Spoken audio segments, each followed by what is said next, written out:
کہ فینسنگ کے ایشوز کیا ہیں، ٹیررزم ریلیٹڈ ایشوز کیا ہیں، بلکہ انہیں تجویز دیں کہ ان کو کرٹیل کیسے کیا جا سکتا ہے، خیبر پختونخوا میں جو اس وقت طالبانائزیشن بڑھ رہی ہے اسے روکنے کے لیے کیا کام کرنا ہے، اس کے لیے جو ہماری سیاست کے کردار ہیں چاہے وہ حکومت کے ہوں یا اپوزیشن کے ہوں، وہ آگے بڑھ کر ان کو اپنی تجاویز دیں اور اس کے ساتھ ان سے سوال پوچھیں کہ ان کا پلان کیا ہے۔ لیکن پاکستان تحریک انصاف نے پہلے دن جو اعلامیہ جاری کیا، ایک بار پھر اس میں اپنی دیگر باتوں کے ساتھ ساتھ ایک بار پھر اداروں کو یہ دعوت دی کہ وہ انتخابات کے لیے جو ہے ان کی مدد کریں۔ آج ان کا یہ مطالبہ انتخابات کال کروانے کے لیے، کل پھر یہ 2018 کی طرح جو ہے نا ان کی مدد کرنے کے لیے بھی ہو سکتا ہے۔ تو اہل سیاست کے بارے میں جو پچھلے ویلاگ میں نے کہا تھا کہ ہماری سیاست کا مسئلہ یہ ہے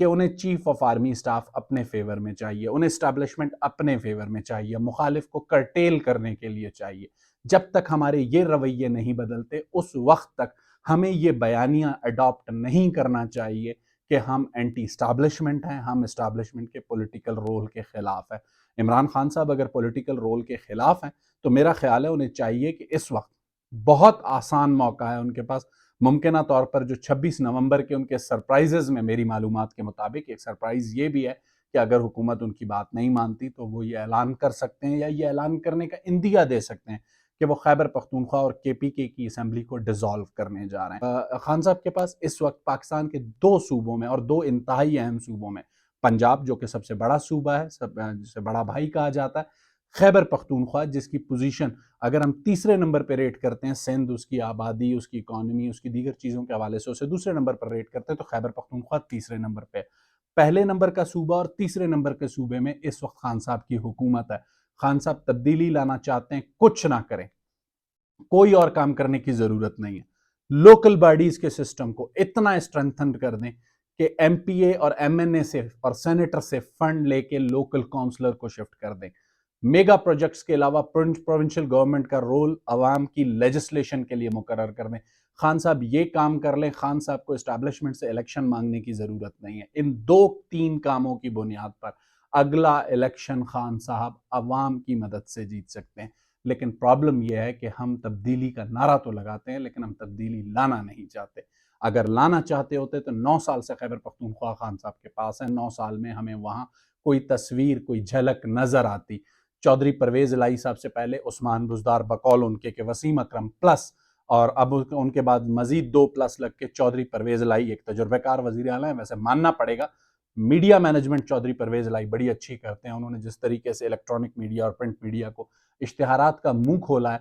پوری گورنمنٹ، پورے جو ہمارے اہل دانش ہیں وہ بھول چکے ہیں تجزیہ نگار کے ایک نااہل عثمان بزدار بھی تھا۔ تو بزدار صاحب یاد رکھیں، میڈیا مینجمنٹ پرسپشن کریٹ کرتی ہے، جو آپ کریٹ نہیں کر سکے چودھری پرویز الہی کریٹ کر رہے ہیں۔ تو اس وقت جو بھی صورتحال ہے، 24 نومبر گزر چکی ہے، بڑے آرام سے ایک تعیناتی ہو چکی ہے۔ میرا خیال ہے ہم سب کو 3 سے 6 مہینے جو ہے وہ اسٹیبلشمنٹ کو، چیف آف آرمی سٹاف کو دینے چاہیے، اور 3 سے 6 ماہ تک انہیں ہمیں نہ پولیٹیکل معاملات میں ڈریگ کرنے کی ضرورت ہے، نہ دیگر معاملات میں ڈریگ کرنے کی ضرورت ہے۔ اگر ایک طرف خان صاحب انہیں پولیٹیکل معاملات میں ڈریگ کرنا چاہتے ہیں تو دوسری طرف گورنمنٹ کی بھی حالت کوئی خاص مختلف نہیں ہے، گورنمنٹ کی خواہشات بھی یہی ہیں، چاہے وہ برادر ملکوں سے ڈونیشنز مانگنے ہوں، امداد مانگنی ہو، یا کوئی اور کام ہو، یا ایون خان صاحب کا ہی رگڑا لگانا ہو، تو اس کے لیے بھی انہیں اسٹیبلشمنٹ کی، ان کی بھی یہ حکومت کی خواہش ہے کہ اسٹیبلشمنٹ ان کا ساتھ دے۔ تو میرا خیال ہے کہ جب تک سیاسی جماعتیں اپنے کردار کو ٹھیک نہیں کرتی، انہیں دوسرے کسی کے کردار کو سوالیہ نشان نہیں لگانا چاہیے۔ رہ گئی بات، میں نے آپ سے شروع میں ابتدا میں کہی تھی کہ آج کل جو ہے وہ ہر طرف ان کی تعریفیں ہیں، چیف آف آرمی سٹاف نئے، اور اس سے پہلے جب باجوہ صاحب مقرر ہوئے تھے اس وقت، اور جب ان کی ایکسٹینشن ہوئی تھی، لوگ اس وقت بھی یہی کر رہے تھے۔ لیکن آج وہی لوگ اگر ان کی آپ سوشل میڈیا ٹائم لائنز دیکھیں، ان کی گفتگو دیکھیں، تو وہ انہیں لگتا ہے کہ اس وقت مسیحا چیف آف آرمی سٹاف، جو نامزد چیف آف آرمی سٹاف ہیں، لیفٹیننٹ جنرل عاصم منیر، وہ ہیں۔ اس وقت پاکستان میں جو سب سے برے آدمی ہیں یا جنہوں نے سب سے غلط کام کیے ہیں، وہ جانے والے army chief general Qamar Javed Bajwa ہیں۔ تو ان تمام لوگوں کو چاہیے کہ یہ جو اہل دانش سے، چاہے وہ اخبارات میں لکھتے ہیں، چاہے وہ ٹی وی پہ بولتے ہیں، چاہے وہ یوٹیوب پہ بولتے ہیں، میرا خیال ہے وہ اگر عوامی مسائل اور گورننس پر توجہ دیں اور 3 سال تک، 3 مہینوں تک، کم از کم 3 سال تو ان کا ٹینیور ہے، 3 سے 6 مہینوں تک چیف آف آرمی اسٹاف کو تھوڑا سا ریلیف دیں اور انہیں چھوڑیں کہ انہیں کیا کرنا ہے. انہوں نے افغانستان کے بارڈر پر جسے کہتے ہیں وہ تورخم سے لے کے ایران کے بارڈر دالبندین تک جو فینسنگ کا معاملہ ہے اسے کس طریقے سے کمپلیٹ کرنا ہے, بڑھتی ہوئی جو طالبانائزیشن کے KPK میں مسائل ہیں اس کو کس طریقے سے ہینڈل کرنا ہے, کراچی کو کس طریقے سے امن و امان دینا ہے, بلوچستان میں امن و امان کو کیسے بہتر کرنا ہے, کیونکہ بلوچستان کی ڈیولپمنٹ ریلیٹڈ ہے لا اینڈ آرڈر سے. یہاں ڈیولپمنٹ جب تک بہتر نہیں ہوتی, لا اینڈ آرڈر جب تک بہتر نہیں ہوگا, ڈیولپمنٹ نہیں ہوگی. ڈیولپمنٹ نہیں ہوگی تو ایک عام آدمی, ایک عام چرواہا وہ جو ہے اس سے فیسیلیٹیٹ نہیں ہوگا. تو یہ چیزیں ان کو کرنے کے لیے ذرا موقع دیں, بجائے اس کے کہ سیاسی جماعتیں انہیں جو ہے وہ سیاست کی طرف گھسیٹنا شروع کریں اور ہماری اہل دانش یہ بتانا شروع کریں کہ انہوں نے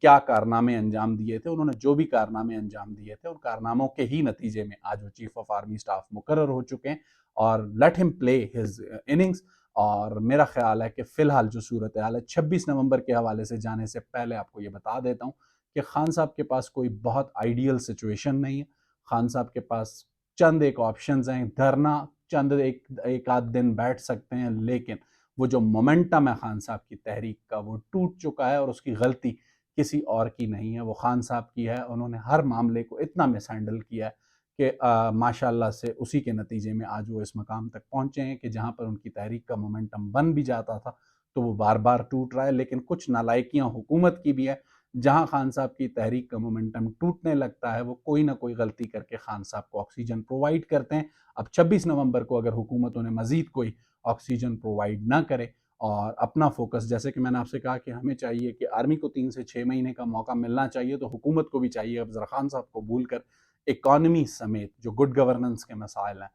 ان پر توجہ دے, سیلاب متاثرین کی طرف پلٹے, تو میرا خیال ہے پاکستان کے جو مسائل ہیں وہ حل ہو سکتے ہیں. اور منٹو کے جو افسانے ہیں اس میں ایک نیا قانون کو ضرور پڑھیے, اور شیخ رشید جیسے منگو کوچوان کو ضرور یاد رکھیے. مجھے شاہد رند کو اجازت دیجیے. اللہ حافظ.